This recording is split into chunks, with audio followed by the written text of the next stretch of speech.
Move up, cover fire. Going loud! Targets neutralized sector Gamma. The Intel chronicles, every mission hides a secret. Every secret has a story.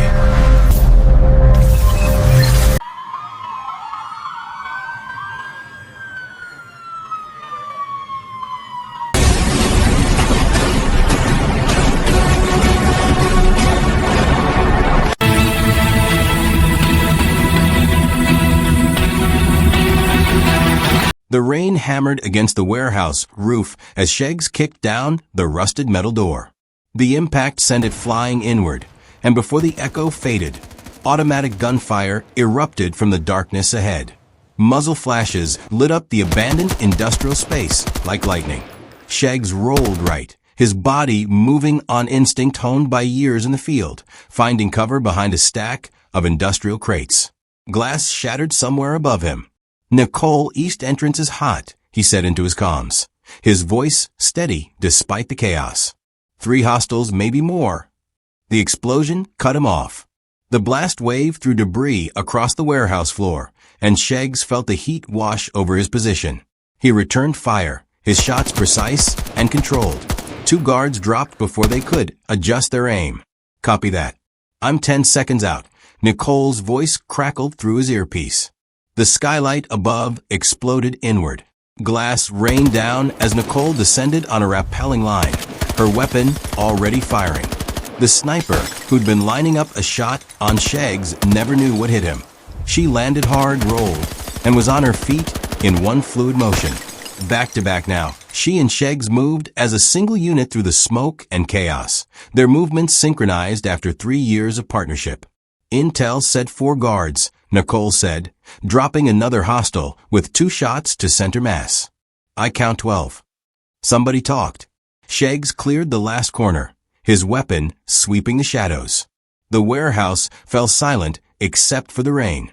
They found a laptop still running on a makeshift desk, its screen glowing in the darkness. Nicole leaned over it, her eyes scanning the data. Her breath caught.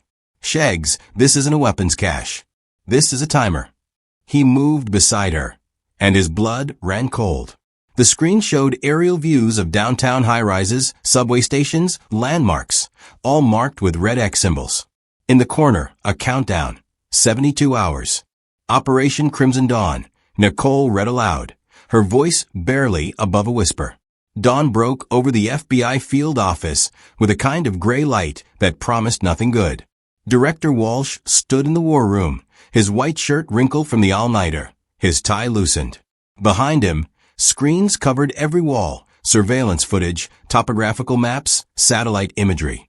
Exhausted agents moved between workstations, coffee cups in hand, voices urgent but controlled.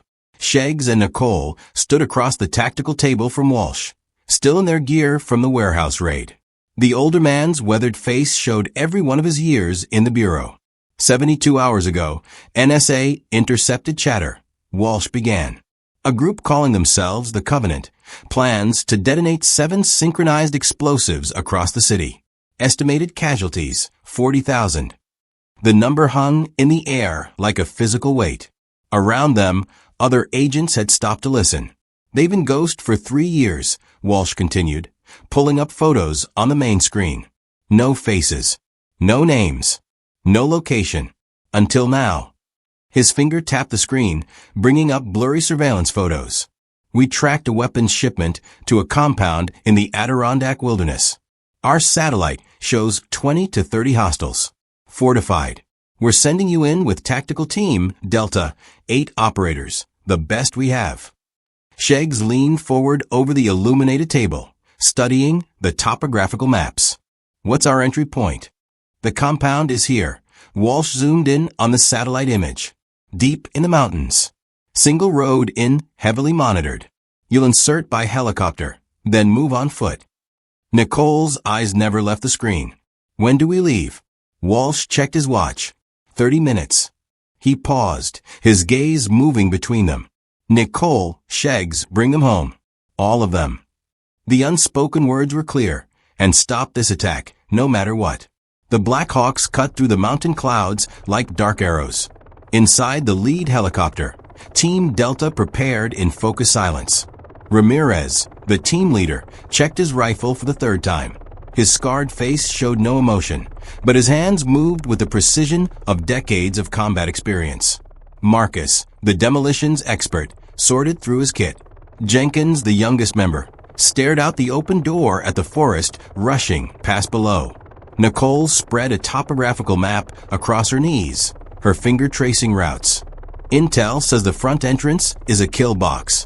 Automated turrets, claymores, the works. Then we don't use the front, Shegz said. She tapped a point on the map. There's a ravine on the north side.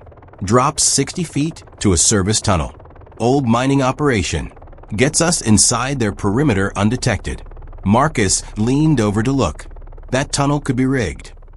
Everything about this mission could kill us. Shegz met his eyes. We adapt.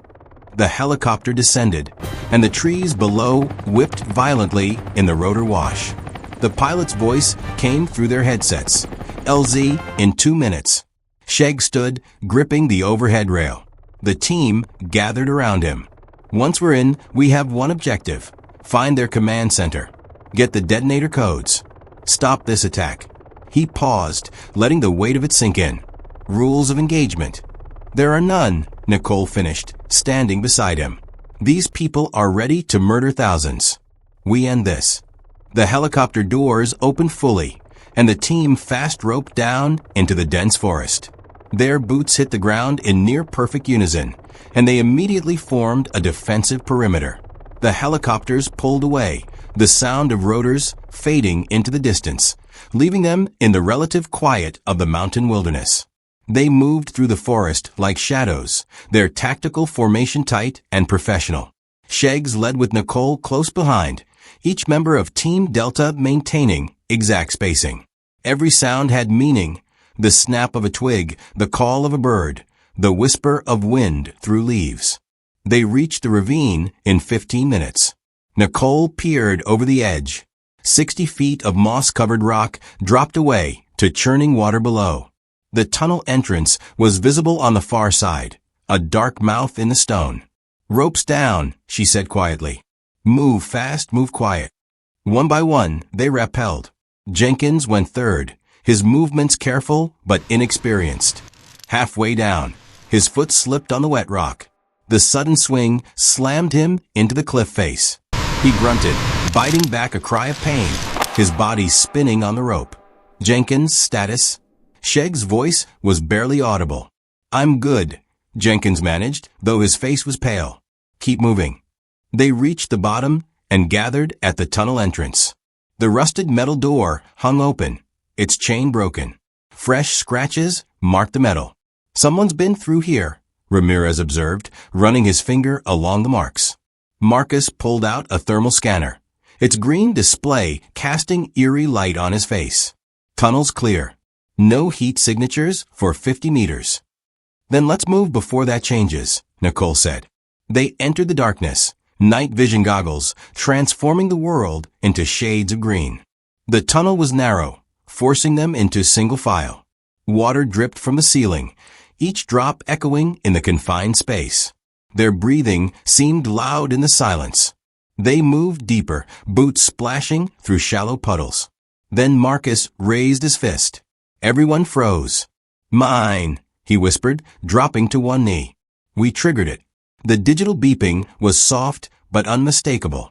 Marcus's hands moved carefully, his training taking over. Pressure plate. I can disarm it, but I need 90 seconds.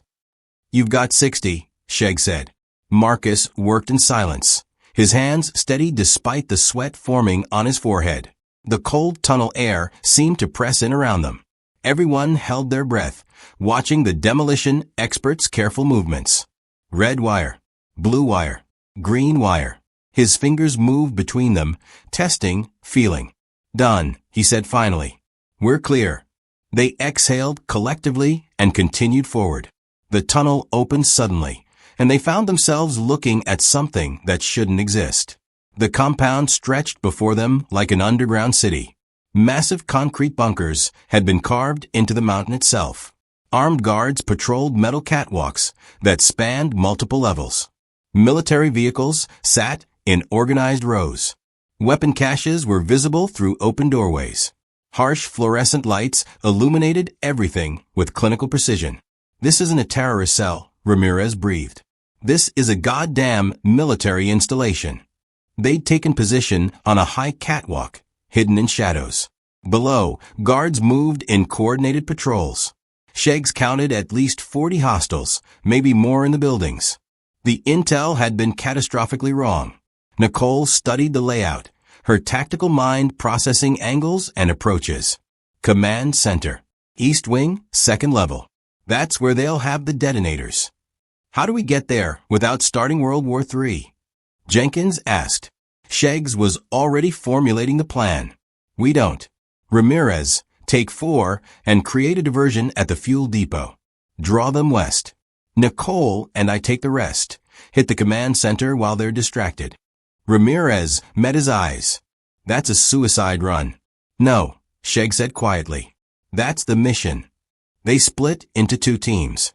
Ramirez led Marcus and 3 others toward the western edge of the compound, moving through shadows and blind spots in the patrol routes.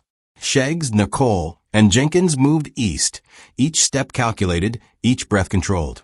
Ramirez's team reached the fuel depot. Marcus worked quickly, placing C4 charges on the massive storage tanks. Guards were approaching, their routine patrol bringing them dangerously close. Marcus's fingers flew over the detonator. "Charges set," he whispered into comms. "Detonating in 3, 2, 1. The explosion turned night into day. The fireball mushroomed upward, orange and red flames consuming the fuel depot. The blast wave knocked nearby guards off their feet. Alarms shrieked to life throughout the compound. Guards mobilized, running toward the western edge, shouting orders, grabbing weapons. "Now," Shegz commanded. "Move, move, move." Nicole led the sprint across exposed ground, her team following in a tight formation. A security gate began to close ahead of them. Nicole dove, sliding under it at the last second, her gear scraping against the concrete. Shegz and Jenkins followed, rolling through just before the metal slammed down behind them. They were in the East Wing. Fluorescent lights hummed overhead. The corridors were empty, too empty. Nicole's instincts screamed a warning. "Something's wrong," she said.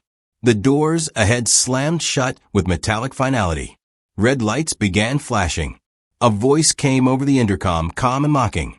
"Welcome, Agent Rivera. Agent Morgan. We've been expecting you." Screens activated along the walls, showing their own faces, surveillance footage from multiple angles. They'd been watched from the moment they entered. Machine gun turrets deployed from ceiling panels with mechanical precision. Red targeting lasers swept across them. "Down," Shegz shouted. The turrets opened fire. Bullets tore through the corridor, sparking off walls, shredding everything in their path.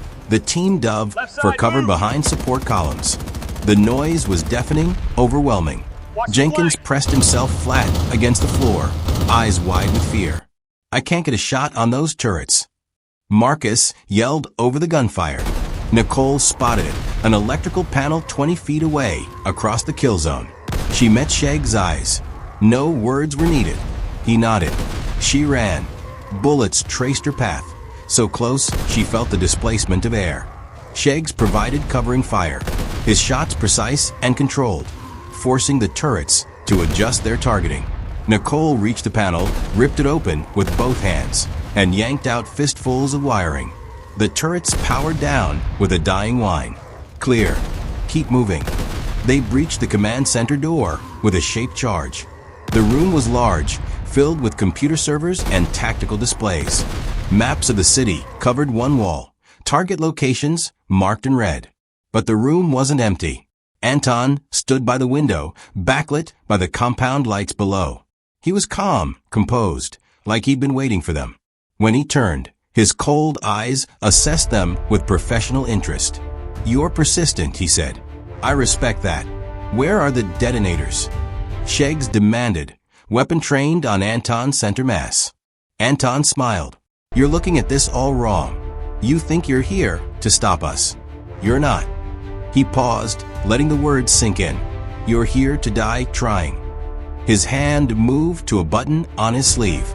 Hidden panels opened in the walls. 10 soldiers emerged, weapons already aimed. The trap had been perfectly set. Ambush, Nicole shouted. The firefight erupted at point-blank range. No tactics, no strategy, just survival. Shegz took down 2 soldiers before they could fire. Nicole put 3 rounds into another. Jenkins was hit in the shoulder, but kept fighting. His training overriding the pain and fear. The room became a maelstrom of gunfire, shouting, and violence. Anton used the chaos to escape through a back door. Shegz saw him go, but couldn't break away from the fight. Finally, the last hostile fell.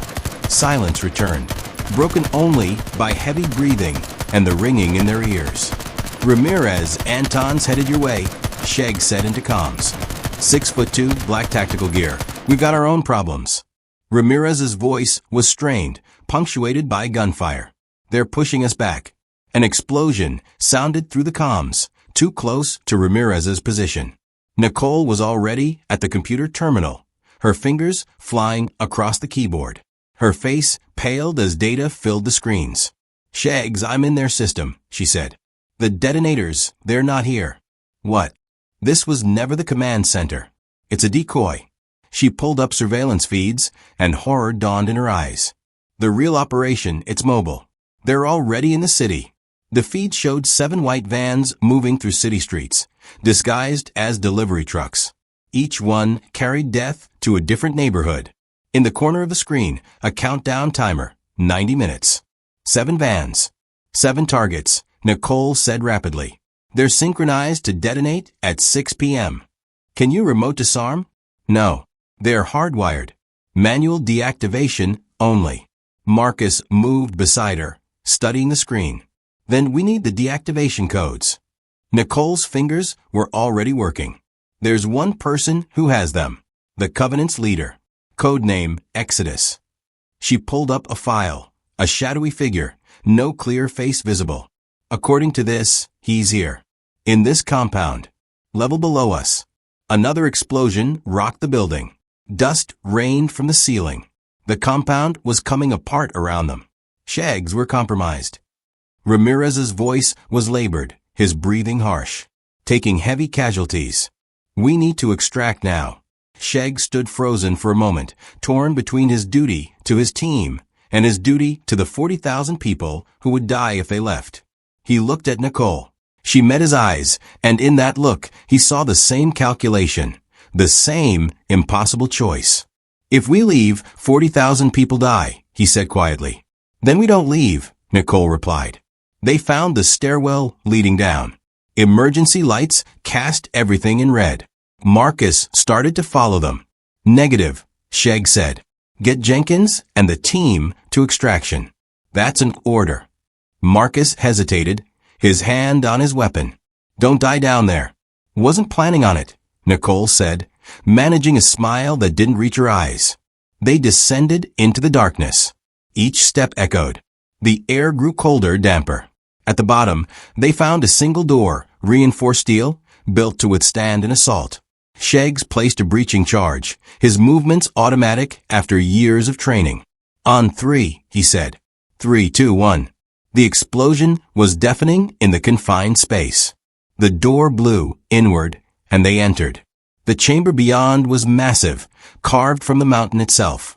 In the center stood Exodus, surrounded by 15 armed guards in a defensive circle. He was older than Shegz expected, maybe 50, with the bearing of a career military officer. Scars marked his face, telling stories of battles survived. His eyes were intelligent, calculating, and utterly cold. Agent Morgan. Agent Rivera. Exodus's voice was cultured, educated. I've read your files. Impressive careers. 63 successful operations between you. He gestured around the chamber. But this is beyond you. Give us the codes, Shegz said, weapon raised. And this. You still don't understand. Exodus began to pace, his guards moving with him, maintaining their protective formation. This isn't about terrorism. It's about sending a message. Your government has operated in the shadows for decades. Overthrowing governments. Assassinating leaders. Collateral damage. His voice rose with controlled passion. Today, they become the collateral. Killing innocent people doesn't make you a revolutionary, Nicole said. It makes you a murderer. Exodus stopped pacing. His cold smile returned. Then I suppose we're all murderers. He signaled. The guards opened fire. Shegz and Nicole dug behind concrete pillars as bullets tore through the space where they'd been standing. They were outnumbered 15-2, outgunned, with no backup coming. Shegz returned fire, taking down one guard, then another. Nicole leaned around her pillar, her shots controlled and accurate despite the chaos. A bullet caught Nicole in the chest. The impact threw her backward, and she went down hard. Sheg's heart stopped. Nicole. He left cover, dragging her behind his pillar even as bullets tracked his movement. She was gasping, clutching her chest, but her eyes were focused. The tactical vest had caught the round, but the impact had knocked the wind from her lungs. I'm okay, she managed. Vest took it. They were pinned down. Ammunition running low. No way out. Shegz keyed his comms. Ramirez, we need air support on our position now. Negative. Choppers are 15 minutes out. You don't have 15 minutes. Exodus was approaching, weapon drawn, confident in his victory. It's over, he said simply. Then the ceiling exploded. Ramirez and what remained of Team Delta rappelled down through the breach, weapons blazing. The surprise attack threw Exodus's guards into chaos. Ramirez landed hard, rolled, came up firing. Jenkins was there too, his wounded shoulder forgotten in the heat of battle.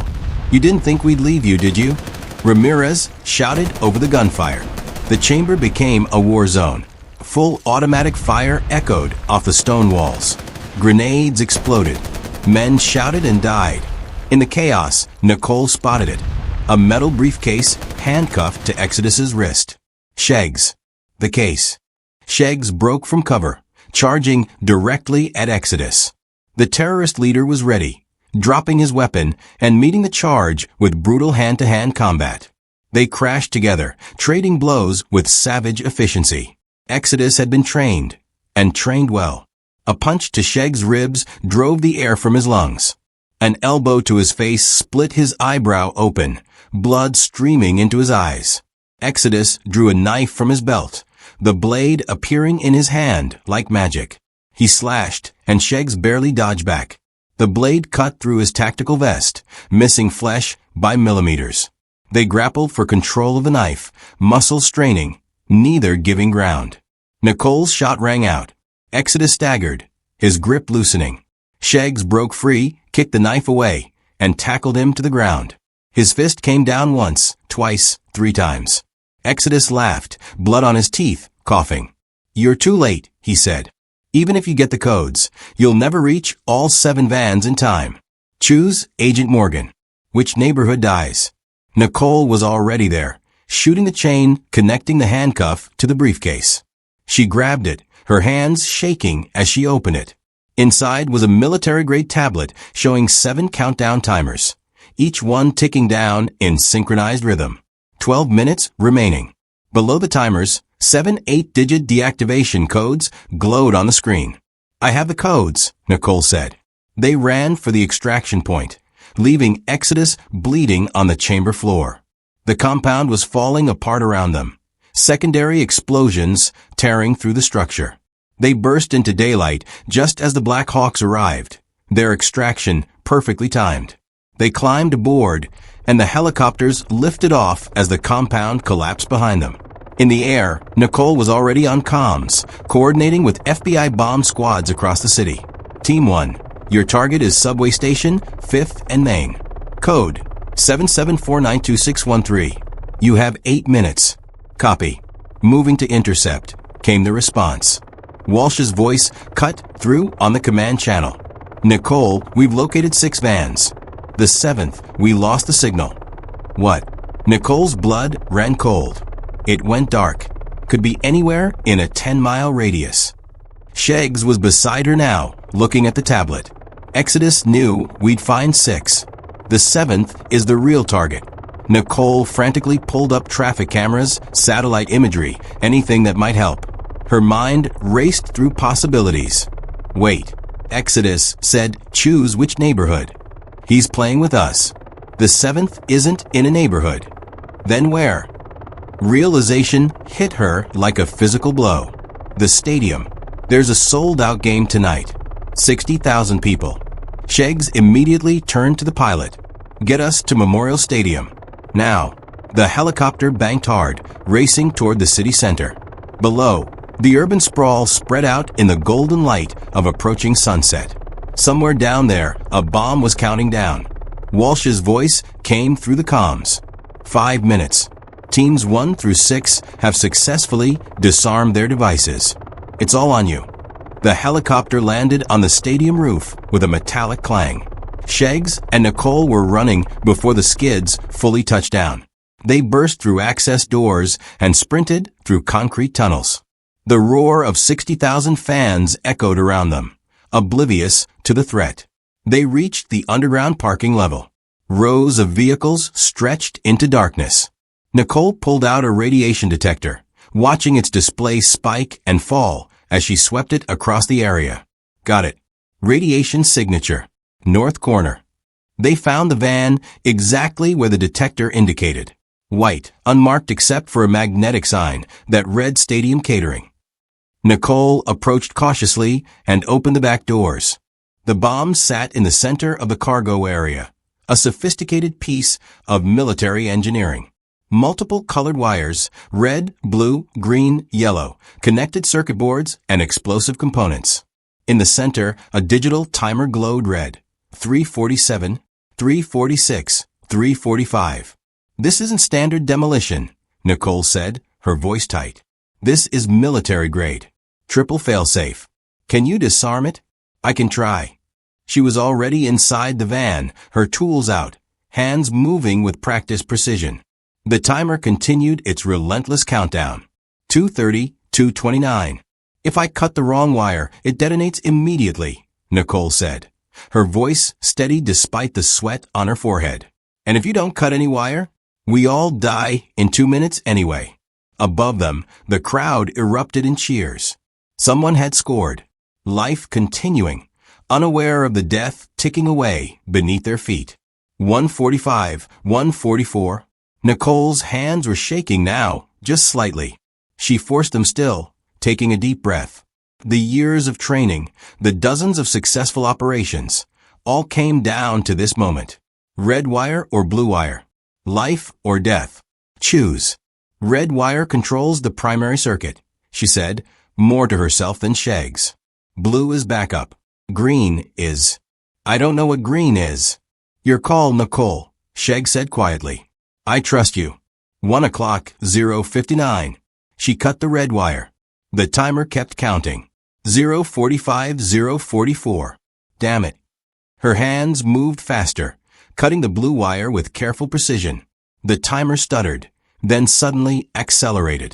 0:30, 0:29, 0:28. Nicole, Shegz started. I know. She was tearing at the casing now, looking for anything, any weakness in the design. There. A hidden panel is beneath the main housing. She pried it open with her knife. Inside was a manual override switch, a backup system designed for last-second deactivation. 0:15, 0:14. Her hand hovered over the switch. Could be a trap. Could be the trigger. No time to think. She flipped it. The timer stopped. 0:08. They collapsed against the van, breathing hard, hearts pounding. Alive. Nicole started laughing, a slightly hysterical sound born of pure relief. Shegz joined her, the tension breaking in waves. Never want to do that again, he managed. Agreed. Walsh's voice came through their earpieces, thick with relief. All devices neutralized. The city is safe. Outstanding work. Above them, the crowd erupted again. Another goal. Cheers and celebrations from 60,000 people who would never know how close they'd come to dying. They'd go home to their families tonight, have dinner, complain about traffic, and plan for tomorrow. All because 2 agents had made the right choice in the last 8 seconds. Dawn broke over the city in shades of orange and pink. Shegz and Nicole sat on the stadium roof, exhausted, watching the sunrise paint the skyline. Medics had patched them up, Nicole with a bandage on her shoulder where the vest had bruised her, Shegz with a butterfly bandage above his eye from the fight with Exodus. Their tactical gear was stained with dirt and blood and sweat. The marks of a mission survived. "How many did we lose?" Nicole asked quietly. 3 from Team Delta. Sheg's voice was heavy. "Jenkins is in surgery. Ramirez will make it." They sat in silence, watching the city wake up. Cars began moving on the streets below. The lights came on in the apartments. Coffee shops opened their doors. Life continued, oblivious and beautiful in its ordinariness. 40,000 people are having breakfast right now, Nicole said. Going to work. Dropping kids off at school. And they'll never know. That's the job. Yeah, it is. She turned to look at him. You saved a lot of lives today. We saved them, Shegz corrected. Together.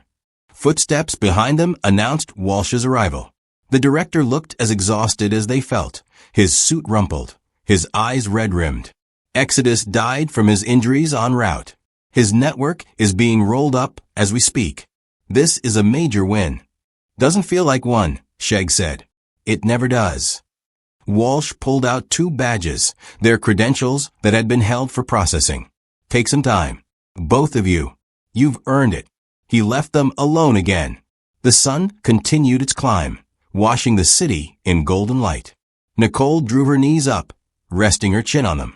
You think it's ever over? She asked. People like Exodus. These missions. No, Shegz said honestly. But as long as they keep coming, so will we. Together. Always. They stayed there, 2 silhouettes against the sunrise, watching over the city they'd saved. Below them, millions of people went about their lives, each one a story, each one a reason they did what they did. The moment stretched, peaceful after the storm. In a dark room across the city, hands typed on a keyboard, the only light coming from a computer screen. The footage from the compound scrolled past. Shegz, Nicole, the battle everything. The fingers stopped typing. On the screen, text appeared. Operation Crimson Dawn failed. A cursor blinked. More text appeared. Operation Midnight Sun initiated. A new target map loaded. A different city, different faces, different locations marked in red. The unseen operator leaned back, satisfaction in the movement. They think they've won, a distorted voice said to the empty room. Let them believe it. The real war hasn't even begun. The screen went dark. Somewhere in the awakening city, a new threat was already in motion, waiting for the right moment to strike. The agents who'd stopped one attack would soon face another, and another after that. The cycle would continue, as it always had, as it always would. But for now, on that stadium roof, Shegz and Nicole sat in the morning light, taking the moment of peace they'd earned. Tomorrow would bring new missions, new threats, and new battles. But today, they had won. Today, the city lives. And sometimes, that had to be enough. Subscribe for part 2 of Shadow Protocol. Like if you want more action thrillers. Comment your favorite scene below. The Intel Chronicles. Every mission hides a secret. Every secret has a story.